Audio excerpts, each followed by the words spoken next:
Hello मेरे प्यारे बच्चों, कैसे हैं आप सभी। आशा करता हूँ सभी फिट होंगे। प्यारे बच्चों, आज की वीडियो में हम लोग जो हमारा लास्ट एक्सरसाइज है chapter number 6 lines and angles का, इसे सॉल्व करने वाले हैं। 6.2 को कंप्लीट करेंगे, टेंशन नहीं लेने का। और इसमें जो जो चीज़ें दी हुई है ना, मैं आपको बहुत डिटेल में समझाऊंगा। यानी कि ये वीडियो देखने के बाद कोई भी ऐसा क्वेश्चन नहीं बचेगा जिसमें आपको डाउट रहे। आपसे सारे के सारे क्वेश्चन बहुत ही ईजिली बन जाएंगे। ठीक है, तो देखो, जो आपको लाइन्स एंड एंगल्स में जो पिछले आपने चैप्टर्स में या फिर कह लो पिछले क्लासेस में जो रूल्स आपने पढ़ा है ना पैरेलल लाइन का, वही रूल यहाँ पर भी अप्लाई होगा। जैसे मैं कुछ टर्म्स यहाँ पर यूज़ कर रहा हूँ, याद करो कि ये टर्म्स क्या क्या होते थे।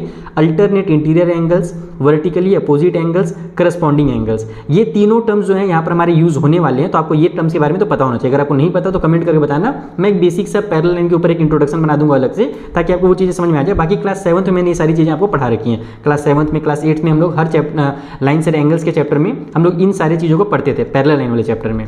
यहाँ पर जो नया चीज़ दिया हुआ है, बस मैं आपको वो दिखा देता हूँ जल्दी से। इसमें आपको एक थ्योरम दिया हुआ है 6.6 के नाम से, जिसमें ये बोला जा रहा है कि lines which are parallel to the same line are parallel to each other. यानी कि अगर कोई भी दो लाइन्स हैं, अगर वो किसी तीसरे लाइन के पैरेलल हैं, जैसे कि जो PQ है वो भी AB का पैरेलल है और जो RS है वो भी AB का पैरेलल है, तो ये जो PQ और RS होंगे ना, ये भी आपस में क्या होंगे, पैरेलल लाइन ही कहलाएंगे। तो बस एक यही हमारे पास नया रूल दिया हुआ है। बाकी जो हमने पहले पढ़ा हुआ है करस्पॉन्डिंग एंगल, जैसे देखो ये एंगल और ये एंगल करस्पॉन्डिंग होता है और करस्पॉन्डिंग हमेशा इक्वल होता है। ठीक है, ये भी हमारा करस्पॉन्डिंग एंगल है। हमारे पास अल्टरनेट इंटीरियर एंगल्स कौन से होते हैं, तो जो हमारे पास नीचे में बनेगा यहाँ पर और एक इधर नीचे में बनेगा अपोजिट साइड में। तो हम लोग अभी चीज़ों को जब क्वेश्चन सॉल्व करूंगा ना, तो उसमें मैं बहुत डिटेल में पहले ही समझा दूंगा, टेंशन नहीं लेने का। फिर भी अगर समझ में नहीं आए तो फिर आप लोग इंट्रोडक्शन का डिमांड करना, तो फिर मैं अलग से बना दूंगा। बाकी मुझे नहीं लगता कि आपको जरूरत पड़ेगा, क्योंकि मैं बहुत ज़्यादा डिटेल में चीज़ों को समझाने वाला हूँ। सबसे पहले चलो पहला वाला क्वेश्चन सॉल्व करते हैं। इसमें बोल रहा है कि AB और CD पैरेलल है, ये लाइन और ये लाइन पैरेलल है। CD और EF भी पैरेलल है, CD और EF भी आपस में पैरेलल है। तो यहाँ से हमारा जो थ्योरम 6.6 था उसे ये क्लियर हो गया कि AB और EF भी आपस में पैरेलल ही होंगे, क्योंकि दोनों CD के बराबर हैं, CD के पैरेलल हैं। तो अब हमसे बोला जा रहा है कि अगर Y और Z का रेशियो 3:7 है, ये देखो यहाँ पर Y है और यहाँ पर Z है, इन दोनों का रेशियो दे दिया 3:7, तो बताइए X की वैल्यू कितनी होगी। अभी बहुत ही मुश्किल लग रहा होगा, लेकिन देखो मैं तुमको समझाऊंगा बेसिक कॉन्सेप्ट के साथ ना, तुमको बहुत आसान लगने लगेगा ये क्वेश्चन। आइए समझते हैं। तो देखो यहाँ पर मैं डायग्राम बना लिया है। सबसे पहले तो देखो हमें क्या दिया हुआ था, Y और Z का रेशियो दिया हुआ था 3:7। आप लोग क्या करो, हम लोग हमेशा कभी भी रेशियो दिया रहता है तो x मान करके सॉल्व करते हैं, लेकिन यहाँ पर चूंकि पहले से x टर्म का यूज़ कर दिया गया तो हम लोग x अब इस बार नहीं लेंगे। हम लोग मान लेते हैं कि जो y है वो हमारा 3a है और जो z है वो हमारा 7a है। वैसे तो नॉर्मली हम लोग 3x और 7x इस तरीके से लिखते हैं, लेकिन यहाँ पर हम लोग नहीं लिख रहे। क्यों नहीं लिख रहे, क्योंकि x का जो वैल्यू है ना, यहाँ पर पहले से हम लोग को दे दिया कि भैया यहाँ पर एक x है, ठीक है, उसी का वैल्यू निकालना है। अब क्या होगा सर जी, अब कैसे निकालेंगे, ये y और z को कैसे कनेक्ट करें, तो बहुत आसान है। देखो यहाँ पर ये जो एंगल है इसका नाम आप लोग कुछ ले लो, जैसे मान लो W ले लेता हूँ मैं, ठीक है, इसका नाम मैंने क्या ले लिया, W ले लिया। अब हम लोग क्या जानते हैं कि ये और ये एंगल वर्टिकली अपोजिट एंगल्स हैं, और वर्टिकली अपोजिट एंगल्स क्या होते हैं, आपस में इक्वल होते हैं। तो यहाँ पर तुम लोग लिखोगे कि angle Y is angle equal to angle W, और ऐसा क्यों हो रहा है, क्योंकि आपस में दोनों वर्टिकली अपोजिट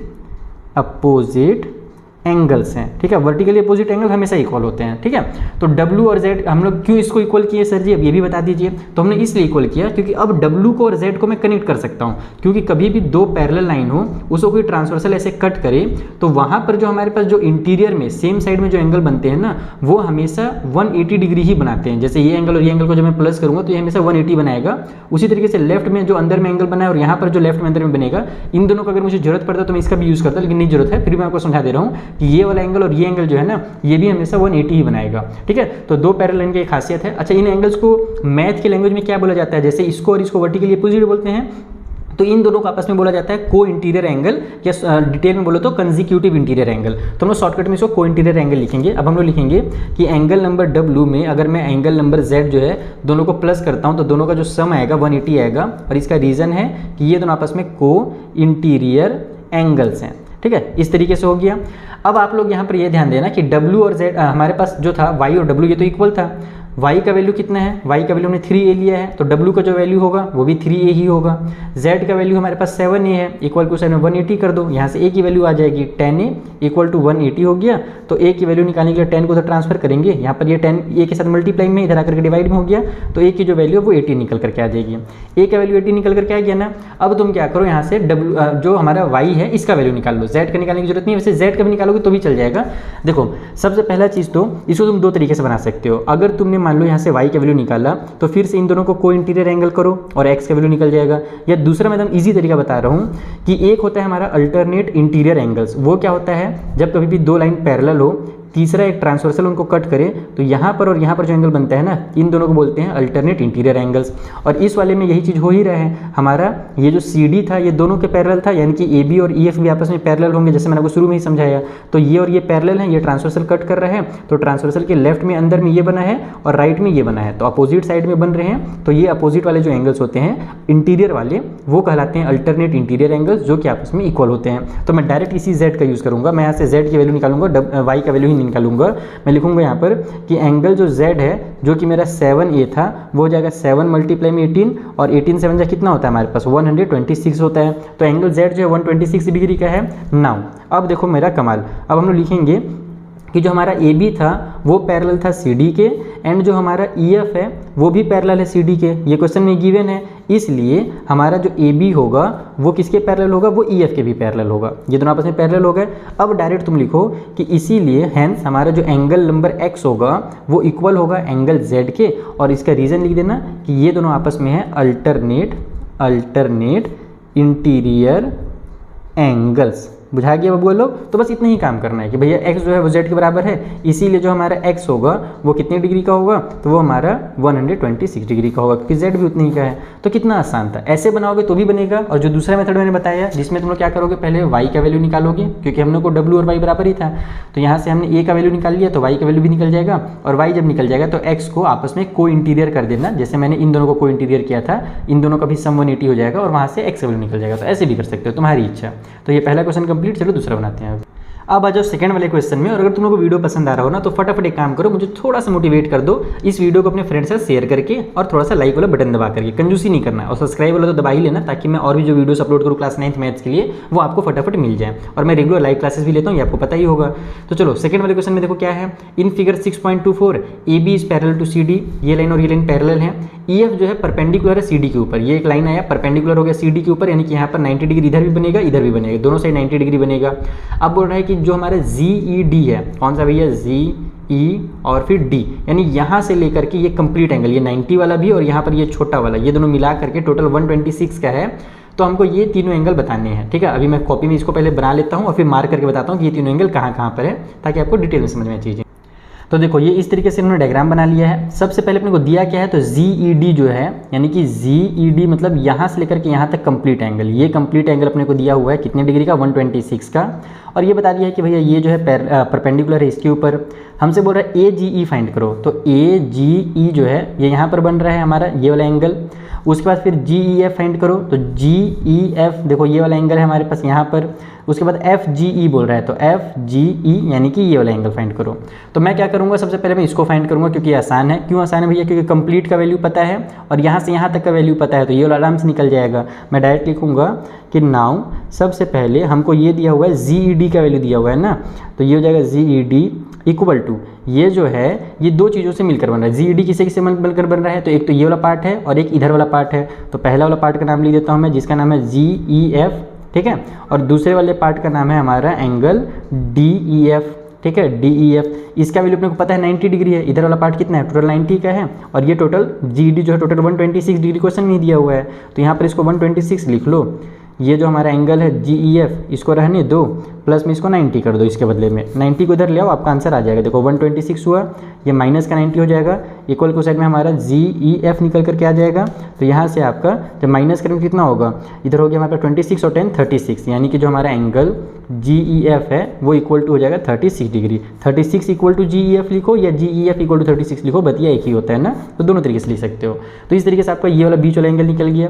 अब देखो अगर ये वाला लाइन को मैं थोड़ी देर के अपने दिमाग से मिटा दूँ, आप लोगों को मैं एक रफली डायग्राम बना के दिखाता हूँ। जैसे ये दोनों लाइन थे, ये जो GE नाम का लाइन है ये एक तरह से ट्रांसवर्सल का काम कर रहा है। तो यहाँ पर जो मेरा कंप्लीट एंगल बन रहा है, ये बीच वाले को मैंने हटा दिया, ये 126 का बन रहा था जैसे कि हमको क्वेश्चन में दिया हुआ है। तो भैया ये एंगल और ये एंगल क्या होते हैं, अल्टरनेट इंटीरियर होते हैं, और अल्टरनेट इंटीरियर हमेशा इक्वल होते हैं। इसका मतलब कि ये वाला जो एंगल होगा ना, ये भी 126 का ही होगा। तो बस डायरेक्ट इसका वैल्यू निकाल दो आप यहाँ से, डायरेक्ट आप इसको लिखो कि हमसे जो एंगल पूछा गया है, जिसका नाम था क्या, AGE नाम था ना। अगेन हमारा जो एंगल AGE है वो इक्वल है हमारे एंगल GED के, और दोनों इक्वल क्यों है और कितने के होंगे, दोनों 126 के होंगे, और इक्वल क्यों है उसका रीज़न भी बता देना। ये भैया जी दोनों अल्टरनेट इंटीरियर एंगल्स हैं, अल्टरनेट इंटीरियर एंगल्स थे, इसी वजह से दोनों इक्वल हैं। तो सेकंड वाला देखो ये हमारे बीच वाला निकल गया, जो सेकंड नंबर में पूछा था, ये पहले नंबर में जो पूछा था वो निकल करके आ गया। आप चाहो तो इसको अलग से लिख भी सकते हो अच्छे से, जब नोट्स में एग्जाम में लिखोगे तो टीचर को अच्छा लगेगा, देखे कि चलो बच्चे ने पूरे सफाई के साथ डबल मेहनत किया है अच्छे से, ये हो गया। और तीसरा काम हमारा कौन सा था, ये लास्ट वाला एंगल निकालने का, जो कि और ज़्यादा आसान है। प्लास्टिक कहाँ से आ रहा है, हट जा प्लास्टिक। ये जो एंगल है इसको निकालना है। तो भैया ये दोनों तो लीनियर पेयर हैं, एक सीधी लाइन पे बन रहे हैं, और लीनियर पेयर कैसा होता है, जैसे हमने पिछले वाले एक्सरसाइज में पढ़ा था कि 180 डिग्री ही होता है। तो बस यहाँ पे आप लिख दो कि नाउ हमारा जो एंगल AGE है, जो हमने भी फाइंड किया, अगर उसमें मैं प्लस करूँगा एंगल FGE को, तो दोनों का जो सम होगा 180 डिग्री आ जाएगा। तो यहाँ से बस इसका वैल्यू को उधर ट्रांसफर कर दो, तो ये हो जाएगा आपका FGE इक्वल टू साइन में 180, और ये इधर जाकर के माइनस हो जाएगा कितना, 126 डिग्री। ठीक है, इसका वैल्यू 126 था, मैंने डायरेक्ट उसको ट्रांसफर कर दिया, अलग से लिखने की जरूरत भी नहीं बार बार। तो यहाँ से आपका FGE जो है ना, वो कितना निकल कर आ जाएगा, 80 में से हमारा 30 माइनस हुआ तो 50 आया, और 4 और बच गया है हमारे पास, तो हो जाएगा 54 डिग्री, यानी कि ये हमारा 54 डिग्री का है। तो इस तरीके से आपके तीनों एंगल्स जो बहुत ईजिली निकल जाएंगे। हो सकता है कोई टीचर आपको कोई दूसरा मेथड बताए, तो अगर वो दूसरा मेथड बताते हैं तो वो गलत नहीं होगा, वो भी सही ही होगा। बस आपको जो मेथड ईजी लगता है वो मेथड एग्जाम में यूज़ करना। ठीक है बच्चा लोग, तो ये सेकंड क्वेश्चन भी हो गया। और अगर इसका आपको नोट्स चाहिए तो नोट्स के लिए टेलीग्राम ज्वाइन कर लेना, डिस्क्रिप्शन बॉक्स में मैंने उसका भी लिंक दे दिया है टेलीग्राम का, तो वहाँ से आपको इसके नोट्स भी मिल जाएंगे। चलिए क्वेश्चन नंबर 3 बनाते हैं, जो कि बहुत इंपॉर्टेंट क्वेश्चन है। तो देखो थर्ड वाले क्वेश्चन में क्या बोला जा रहा है कि इस फिगर में ध्यान से देखो, यहाँ पर जो आपको लाइन PQ दिख रहा है ना, ये इस ST के पैरेलल है। ये दोनों लाइन आपस में क्या है, पैरेलल हैं। PQR ये वाला एंगल 110 डिग्री का है, और इधर जो RST एंगल है वो 130 डिग्री का है। बताइए QRS कितना होगा। QRS यानी कि यहाँ पर बीच में बन रहा है, और अगर ध्यान दो तो इनको हम डायरेक्ट कनेक्ट तो कर नहीं सकते, क्योंकि यहाँ पर तो हमारे पास नीचे में कोई लाइन है नहीं। तो इसमें जो आपको हिंट दिया हुआ है, देखो एग्जाम में तो हिंट नहीं देने वाला, लेकिन कभी भी अगर ये क्वेश्चन है ना, तो ध्यान रखना कि यहाँ पर नीचे में एक लाइन बस ड्रॉ कर दो, ताकि ये आपस में कनेक्ट हो। क्योंकि अगर तुम इस क्वेश्चन में देखोगे, देखो मैंने इसका डायग्राम बना के रख लिया है, अगर तुम इस क्वेश्चन को ध्यान से देखोगे तो तुमको कहीं पर दिख ही नहीं रहा होगा कि मैं कैसे इस वाले एंगल को इससे कनेक्ट या इसको इससे कनेक्ट करूं, कोई भी ऑप्शन ही नहीं है। लेकिन इसको अगर दिया है तो कुछ ना कुछ रीजन से तो दिया होगा ना। तो सबसे आसान काम क्या है कि एक पैरेलल लाइन बनाओ, जो कि पैरेलल किसके हो, ST के भी हो और PQ के भी हो, क्योंकि अगर किसी एक का पैरेलल होगा तो दूसरे का होगा ही, क्योंकि ये दोनों पहले से पैरेलल है। तो इसमें यही चीज़ लिखना पड़ेगा सबसे पहले कि हम लोग को ने क्या क्या ड्रॉ किया। लाइन, इसका नाम क्या रख देता हूँ मैं, AB नाम रख देता हूँ, line AB, draw a line AB parallel to ST and, या फिर ST एंड पैरेलल टू, इसी में कर दो डायरेक्ट PQ, दोनों का एक ही साथ पैरेलल हो जाएगा कि AB जो है इन दोनों के पैरेलल है। ठीक है, अब क्या हो रहा है भैया, अच्छा यहाँ पर लास्ट में एक चीज़ और लिख देना, जो बुक में दिया हुआ है थ्रू R, यानी कि हम लोग इसको कहाँ से कर रहे हैं क्रॉस, कहाँ से लाइन बना रहे हैं, तो R जो पॉइंट है उससे बना रहे हैं। ठीक है, अब क्या हुआ, इससे फ़ायदा क्या हुआ सर, तो इससे फ़ायदा ये हुआ कि अब ये जो एंगल है और ये जो एंगल है, ये दोनों नॉर्मली हमारे कनेक्ट हो गए। हम लोग जानते हैं कि ये दोनों कैसे एंगल है, को इंटीरियर एंगल है, क्योंकि ये लाइन और ये लाइन पैरेलल है, ऐसे ट्रांसवर्सल ने कट किया, तो अंदर में जो एंगल बनते हैं को इंटीरियर होते हैं। बस आपका काम बन गया यहाँ से। अब डायरेक्ट लिखो इसको कि हमारा जो एंगल PQR दिया हुआ है, अगर उसमें मैं प्लस करूँ इस वाले एंगल को, जिसका नाम ARQ रख सकता हूँ मैं, एंगल ARQ, तो दोनों का जो सम होगा 180 डिग्री होगा। और ये क्यों हो रहा है, क्योंकि दोनों आपस में को इंटीरियर, ये रीज़न देखो लिखना पड़ता है ना, रीज़न जरूर लिखना एग्जाम में, ये नहीं कि बस इक्वल टू 180 कर दिया और वो गलत हो जाएगा। नहीं तो यहाँ से PQR का वैल्यू 110 है, उसको उधर ट्रांसफर कर दो डायरेक्ट, तो ये हो जाएगा आपका angle ARQ equal to 180 minus में 110, तो यहाँ से आपका ARQ जो है वो निकल करके आ जाएगा 70 डिग्री का। इसको डब्बे में क्लोज कर दो, इसका काम आएगा। ये एंगल निकल गया 70 का, उसी तरीके से अब इसमें आ जाओ। सिमिलरली हमारे पास जो एंगल दिया हुआ है, जिसका नाम RST देखा था, RST, उसमें अगर मैं प्लस करता हूँ ये एंगल जिसका नाम है BRS, ठीक है, एंगल BRS, तो दोनों का सम जो होगा 180 डिग्री होगा, सेम रीजन से, को इंटीरियर एंगल से ही रीजन यहाँ पर भी है। तो बस हमारे पास इसका वैल्यू कितना दिया हुआ था, 130 दिया था, उसको उधर ट्रांसफर कर दो, तो हमारा जो BRS है वो हो जाएगा 180 माइनस में 130, यानी कि BRS की जो वैल्यू है वो निकल करके आ जाएगी 50 डिग्री की। दो वैल्यू निकल गए हमारे पास। अब बोलो तुम्हारा आंसर निकल करके रेडी है। ये हमारा 50 हो गया, ये 70 हो गया। हम क्या देख रहे हैं कि ये तीनों एंगल जो है एक सीधी लाइन पे बन रहा है, जिसके बारे में मैंने आपको पिछले एक्सरसाइज में बताया था कि कभी भी सीधी लाइन पे 2 एंगल बने, 3 एंगल बने, 4 एंगल बने, सभी लीनियर पेयर ही कहलाते हैं। इनके बार टीचर बोलते हैं कि नहीं लीनियर पेयर मत लिखो, क्योंकि अब 3 एंगल हो गए हैं। लीनियर पेयर कब बोलते हैं, जब 2 रहते हैं तब। तो इसको फिर क्या लिखेंगे, इसको लिखेंगे angles on a straight line. अब इसको मैं ऐसे लिखूंगा, नाउ हमारे पास जो एंगल हमने ARQ निकाला, उसमें हम लोग प्लस कर देंगे एंगल BRS को, और उसमें प्लस कर देंगे बीच वाला जिसका नाम QRS दिया हुआ था, एंगल QRS को। तो तीनों का जो सम होगा 180 होगा। और इसका रीज़न लिख देना कि angles on a straight line, ठीक है। एक सीधी लाइन पे बनने वाले जो एंगल होते हैं वो हमेशा सम 180 डिग्री का ही बनाते हैं। लीनियर पेयर भी लिख सकते हो, अगर टीचर मना करे तो ये रीज़न लिख सकते हैं यहाँ पर। इसका वैल्यू हो गया 70, इसका वैल्यु हो गया 50, प्लस में हमारा QRS जो अपने को फाइंड करना था, QRS नाम बोला था ना क्वेश्चन में, कुछ और तो नहीं बोला है ना, हाँ QRS ही बोला है। इक्वल क्वेश्चन में हो जाएगा 180, इन दोनों को प्लस करके उधर ट्रांसफर कर दो तो ये हो जाएगा आपके यहाँ से QRS, ओहो मैं क्या लिख रहा हूँ, बहुत ख़राब लिख रहा है यार, फिर से लिख देता हूँ। QRS इक्वल के उस साइड में हो जाएगा 180, इनको प्लस करूँगा तो 120 आएगा, उधर जाकर के माइनस का 120 बन जाएंगे। यानी कि जो हमारा QRS है वो कितने डिग्री का है सर जी, तो वो 60 डिग्री का है। और ये मोस्ट इंपॉर्टेंट क्वेश्चन इस चैप्टर से, इस एक्सरसाइज से, तो इसको एकदम अच्छे से प्रैक्टिस जरूर कर लेना, बहुत ईजी है क्योंकि ये ईजी भी और इंपॉर्टेंट भी है, ठीक है। चलो यहाँ पर हमारा क्वेश्चन नंबर 3 भी कंप्लीट होता है। अब जो अगला क्वेश्चन है 4th वाला उससे बनाया जाए। तो देखो ये हमारा 4th नंबर का क्वेश्चन है, जहाँ पर आपको मैं क्वेश्चन भी नहीं पढ़ाऊंगा, डायरेक्ट हम लोग डायग्राम देखेंगे और यहीं से सॉल्व करेंगे। और मैं बच्चों को ये सजेस्ट भी करता हूँ कई बार कि भैया अगर एग्जाम में डायग्राम दिया हुआ है ना तो क्वेश्चन पढ़ने में टाइम वेस्ट ही मत करो, डायरेक्ट आप लोग सॉल्व कर दो। क्योंकि यहाँ पर हमसे बस देखो क्या दिया हुआ है, ये लाइन और ये लाइन तो पैरेलल होगा ही। यहाँ पर 50 डिग्री दिया हुआ है, ये 127 डिग्री दिया हुआ है। हमसे बोल रहा है कि एक्स और वाई की वैल्यू निकालिए। हमको ABCD वगैरह पैरेलल पहले से दे दिया है क्वेश्चन में ही, आप लोग आराम से एक्स और वाई की वैल्यू निकालो। सबसे पहले अगर मैं इस लाइन को थोड़ी देर के लिए हटा दूँ, गैप कर दूँ, ताकि तुम लोगों को चीज़ें क्लियर दिख सके, तो मेरा जो लाइन AB है और जो लाइन CD है उसमें PQ नाम का एक ट्रांसवर्सल आ गया, ये PQ नाम का। तो यहाँ पर जो एंगल बनेगा और यहाँ पर जो एंगल बनेगा दोनों इक्वल होंगे, क्योंकि दोनों अल्टरनेट इंटीरियर एंगल्स हैं।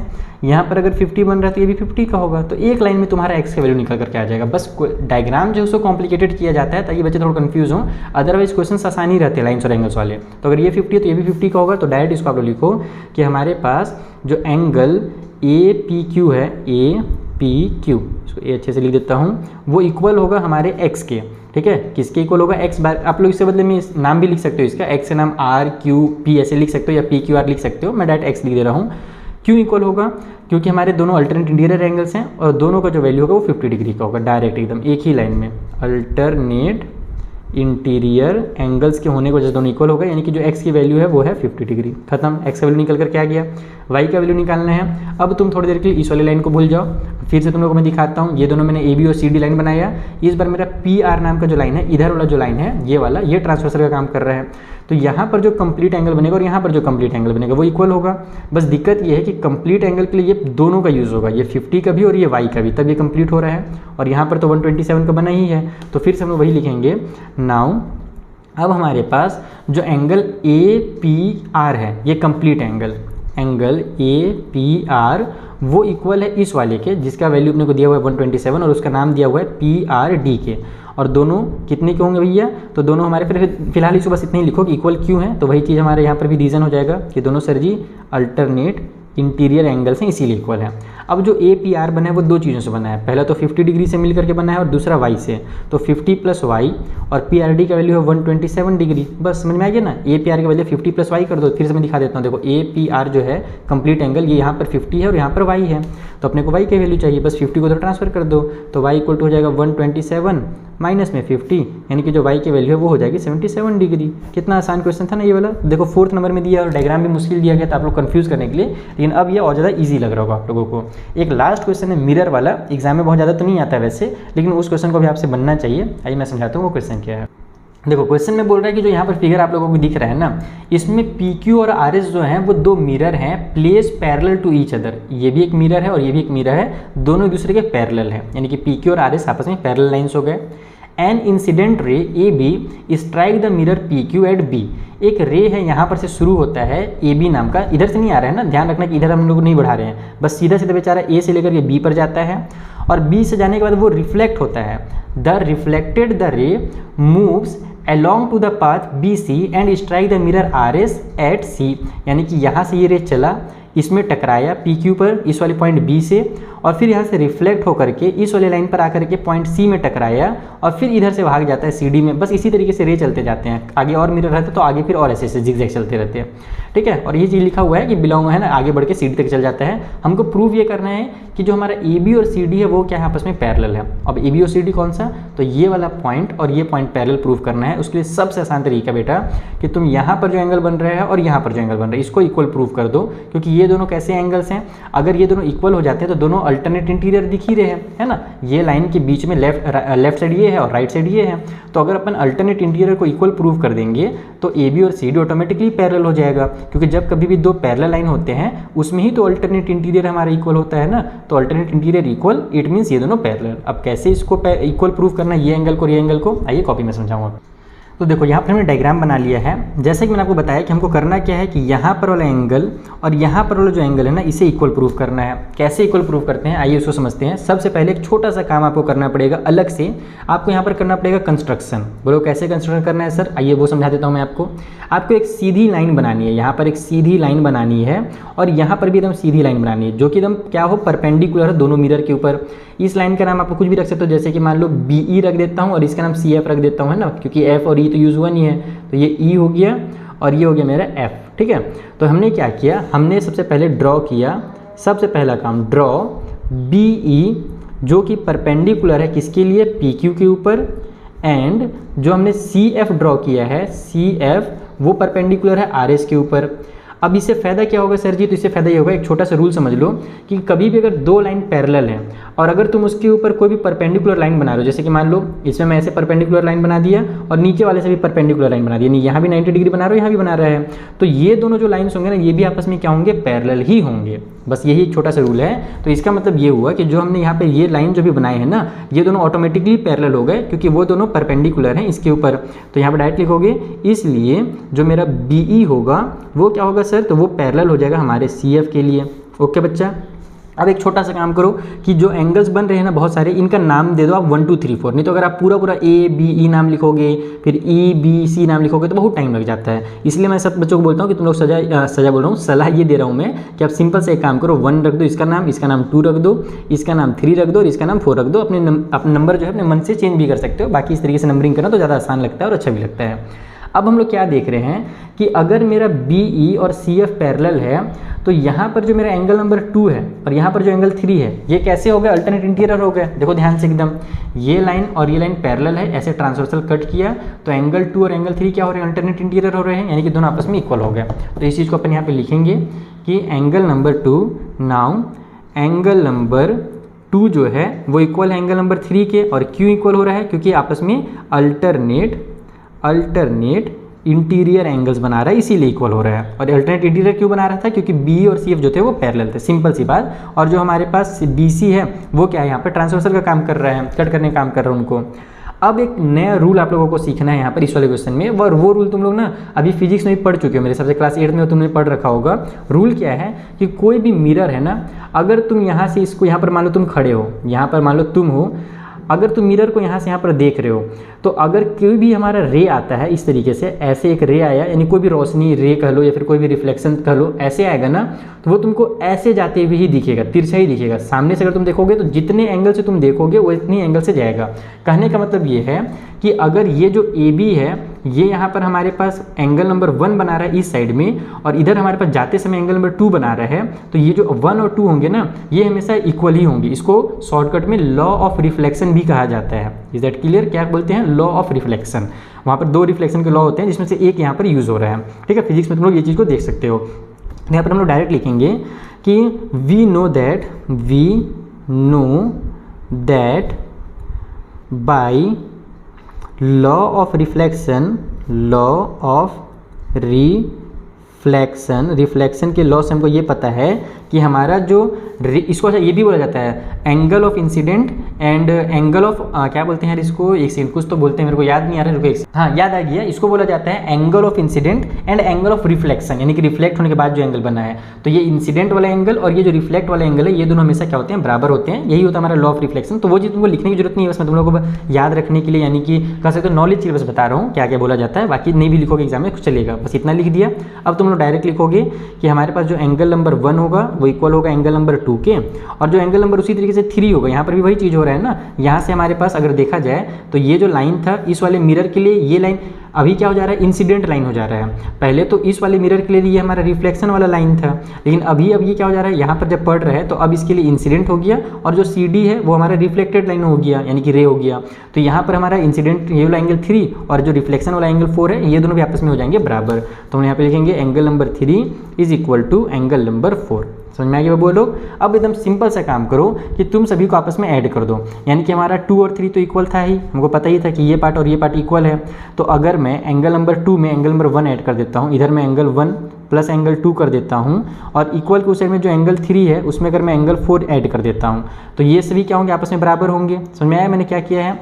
देखो फिर समझाता हूँ कि हमारे पास एंगल 2 और एंगल 3 बराबर पहले से दिया हुआ था, ये चीज़ हमने देखा क्योंकि भैया अल्टरनेट इंटीरियर था। अब हम क्या देख रहे हैं कि मान लो इसका वैल्यू, फॉर एग्जांपल सबसे आसान तरीका ये समझने का, मान लो ये 10 डिग्री का है तो ये भी 10 डिग्री का होगा, और हमने क्या किया, एंगल 1 और 2 को भी बराबर कर दिया इस वाले रूल से, तो ये भी 10 डिग्री का होगा, और 3 और 4 को बराबर कर दिया तो ये भी 10 का होगा, क्योंकि 3 तो 10 का है ही। कहने का मतलब है कि सभी 10 डिग्री के हैं, मान लेते हैं थोड़ी देर के लिए। तो अगर हम लोग एंगल 2 इक्वल टू एंगल 3 लिख दिए, इधर भी हम लोग 10 ऐड कर दे रहे हैं और इधर भी 10 ऐड कर दे रहे हैं, तो कोई दिक्कत थोड़ी है, दोनों साइड तो बराबर चीज़ें ऐड किया जा रहा है। तो किसी भी इक्वेशन में दोनों साइड बराबर ऐड किया जा सकता है। तो यहाँ पर इसमें कंफ्यूज मत होना कि सर आपने 1 इधर ऐड किया, इधर 4 ऐड किया, तो ये इक्वल कैसे हुआ? तो उसका रीज़न यही था जो मैं भी 10 करके आपको एकदम बेसिक से समझा दिया। तो यहाँ पर हुआ क्या कि 1 और 2 मिल करके हमारा बना रहे हैं एंगल ए बी और सी, ठीक है। 1 और 2 मिल करके कौन सा एंगल बना रहे हैं? Complete angle A B C बना रहे हैं। और उसी तरीके से 3 और 4 मिल करके, ये 3 और 4 मिल करके हमारा बी सी डी बना रहे हैं, कंप्लीट एंगल जो यहाँ पर है, तो equal to angle B C D. बस यहीं तक आपको लिखना था। अब यहाँ से ये दिख रहा है कि हमारे पास now angle A B C and angle B C D are alternate interior angles. ये कैसे एंगल्स भैया? अल्टरनेट इंटीरियर एंगल्स हैं, और दोनों आपस में इक्वल, तो हमने प्रूव कर ही दिया यहाँ पर कि दोनों इक्वल हैं। एंड इक्वल आल्सो तुम लिख सकते हो, लेकिन नहीं भी लिखो तो भी चलेगा क्योंकि हमने पहले इक्वल प्रूव कर दिया है। इस वजह से ये प्रूव होता है कि हमारे पास जो लाइन ए बी था वो क्या होगा, वो पैरेलल हो जाएगा हमारे लाइन सी डी के, क्योंकि हमारे पास ये जो एंगल नंबर 2 है, सॉरी ये जो complete angle A B C है और complete angle B C D है, ये इन दोनों ए बी और सी डी लाइन के द्वारा ही तो बन रहे हैं। ये दोनों लाइन हमारे थे और उसमें ये हमारा ट्रांसवर्सल का काम किया, तभी ये दोनों लाइन हमारे एंगल बने हैं। तो अगर ये दोनों इक्वल है, इसका मतलब ए बी और सी डी क्या होंगे? पैरेलल होंगे, और यही हमको प्रूव करना था, बस खेल खत्म। तो इस तरीके से आपका जो एक्सरसाइज 6.2 बच्चा लो वो कंप्लीट होता है। अगर कोनो भी डाउट होगा तो टेलीग्राम में आ जाना, वहाँ पर अपना डाउट डिस्कस कर सकते हो, और कमेंट करके तुम लोग बता सकते हो अगर कुछ भी गड़बड़ लगा हो तो। बाकी मिलते हैं हम लोग नेक्स्ट वीडियो में, जहाँ पर जो आगे के क्वेश्चंस हैं उन्हें भी मैं आपको इसी तरीके से बहुत ज़्यादा डिटेल में और बेसिक कॉन्सेप्ट के साथ सिखाऊंगा, ताकि कोई बच्चा भी पीछे ना रहे, जो एकदम भोंदू से भोंदू बच्चा है वो भी टॉप मार सके क्लास में, ऐसा मैं आपको मैथ्स में बना दूंगा। ठीक है, तो मिलते हैं नेक्स्ट वीडियो में, तब तक के लिए थैंक यू फॉर वॉचिंग। और वीडियो पसंद आया हो तो शेयर जरूर करना अपने फ्रेंड्स के साथ।